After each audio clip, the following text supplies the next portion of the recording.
సభ్య సమాజమే తలదించుకునేలాగా తెలుగుదేశం నాయకులు అనుచిత వాక్యాలు చేస్తున్నారు మహిళల పైన. మా మహిళలందరము దీన్ని ఖండిస్తున్నాము. ఎందుకంటే మనం నిన్న చూసినట్లయితే నగిరి నియోజకవర్గంలో ఎమ్మెల్యేగా ఉన్న భానుప్రకాష్ గారు రోజా మేడం గారి పైన అనుచిత వాక్యాలు చేశారు.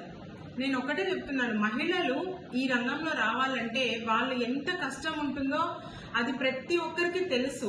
అదేలాగా మేడము ఫస్ట్ నుంచి కూడా న్యాయం పక్కన పోరాడే మనిషి, ప్రజల కోసము పేదవాళ్ల కోసము తను ఎక్కడైనా సరే పోరాటానికి ముందుంటారు. అదేలాగా ఎక్కడ అన్యాయం జరిగింది అని అంటే మేడం ఫస్ట్ ఉండి వాళ్ళకి న్యాయం జరిగేటట్లు చూసే మంచి మనిషి రోజా మేడం గారు.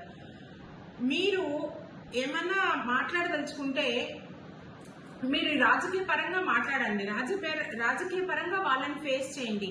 అది వదిలేసి పర్సనల్ విమర్శనలు చేయడము, మహిళలని ఎలా పడితే అలా మాట్లాడడము. మా మహిళలకి కూడా మేడం గారికి ఒక ఫ్యామిలీ ఉంది, తను ఇంతకు ముందు ఎక్స్ మినిస్టర్గా ఉన్నారు.